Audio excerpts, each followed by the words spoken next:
Okay, good morning. So this one will be in a way our the last post we'll have for this course. We'll be talking about assessment of learning and feedback, and in this one I'll do it in two parts. So in this first part we'll try to talk about the types of assessment, and the second part will more specifically talk about formal assessment and how do you do formal assessment, how do you assess, what kind of questions do you set, those kind of things. But that one will come in the second video that I'll be putting up for us. So in this video, we'll just talk about types of assessment and feedback. And the objective for this one, as well as for the one that will be coming, the second video, will be this one. So by the end of the session, you should be able to explain the purpose of assessment in the teaching learning process, list various formal and informal assessment methods that you can use in a classroom setup. You should be able to differentiate between formative assessment and summative assessment, formal and informal assessment, and also you should be able to determine the level of cognition assessed at various test items. This will be using the Bloom's taxonomy that we have already talked about. There's this thing, so this person says to his friend, you know, I taught Stripe how to whistle. And his friend comes, he wants to see what's happening. He says, okay, let him whistle. But then he says, I don't hear him whistling. And he will say, I said I told him, I didn't say he learned it. All I said is I have taught him. I didn't say he has learned it. So we have taught doesn't mean the students have learned.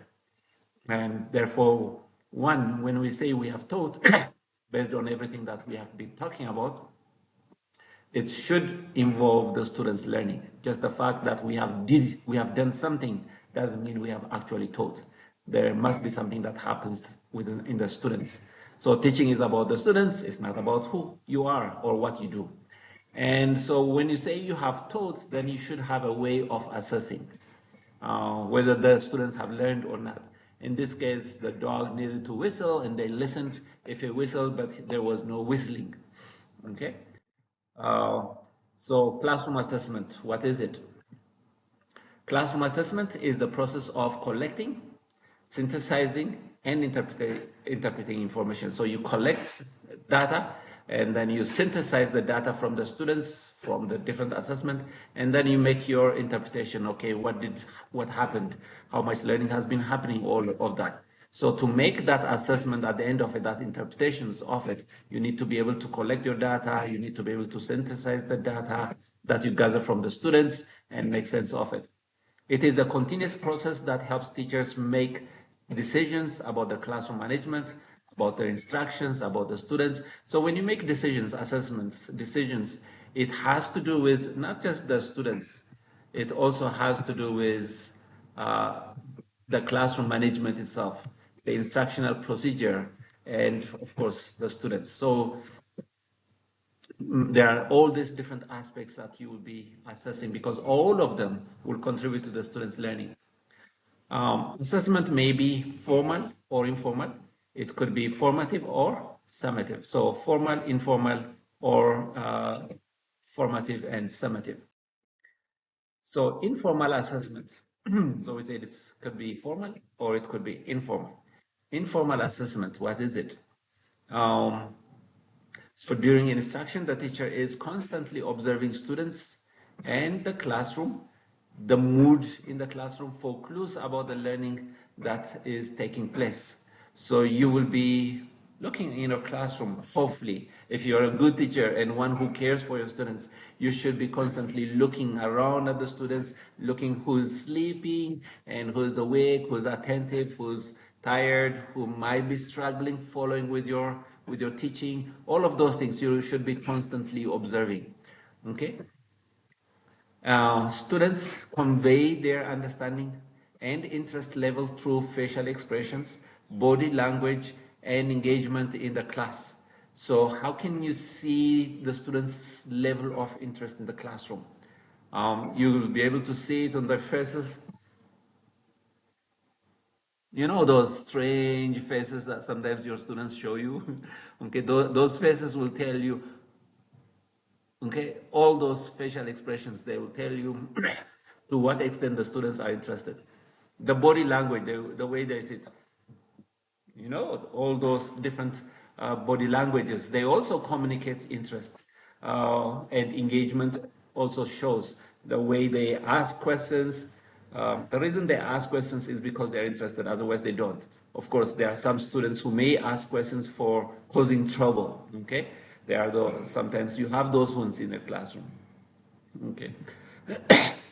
These observations are informal assessment because the conclusions from it are not usually documented in any paper record, and they are essential for your instruction, for improving your instruction.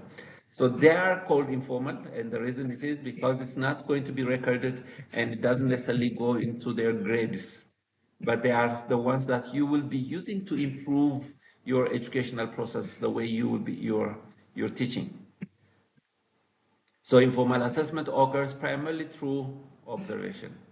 So informal assessment, it happens as you're observing the classroom, and it helps you with making decisions related to the management of it, the instructional process, some things about the students, the different students, what kind of struggles the students have, and all of those things. And it happens informally by observing certain body language, facial expressions, classroom engagements, and other aspects of it.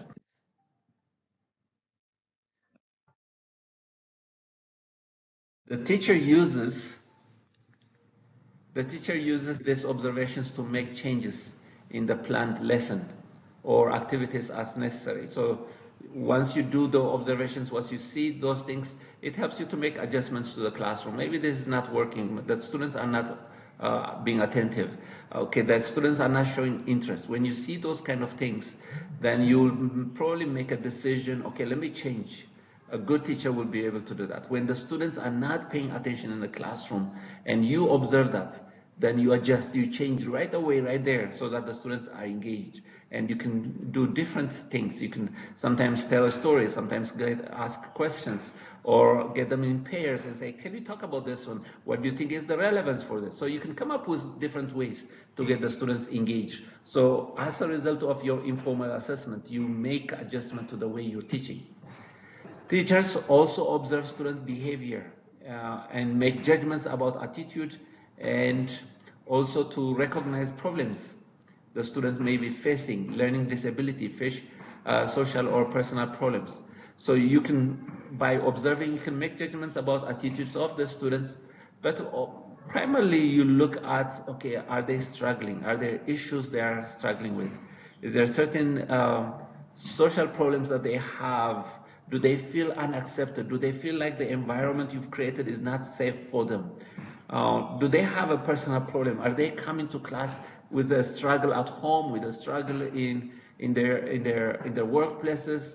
So if they come and you observe those kind of things, they will be good ways for you to go and connect with your students, pray with your students in those ones. So now formal assessment. Formal assessments are deliberately planned and they are carried out, and results are recorded. Okay, informal, you don't record it, it's for improving the classroom, but formal assessments would actually go towards the grades of the students. So you plan how you're going to be formally assessing your students, you'll do them, and then you will be recording them. This can be given in the form of assignments, classwork, homework, tests, presentations, or skill performances. All of these ones could be formal assessments, and they could be graded.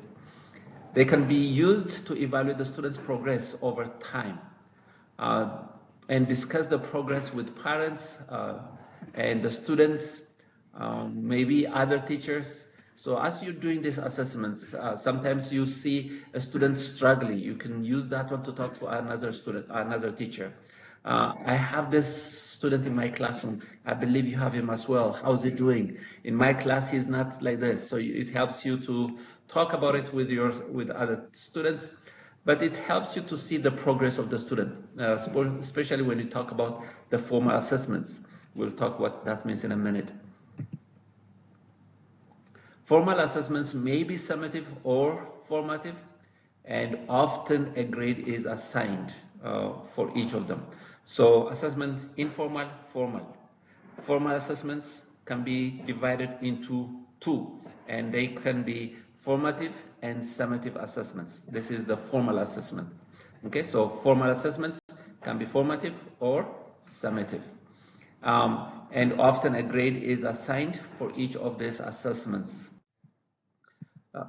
The formative assessment, this is also called continuous assessment. It happens throughout the semester, throughout the course, the duration of the course. So formative assessment is what is used by the teacher to form the students, and it occurs during the course of learning.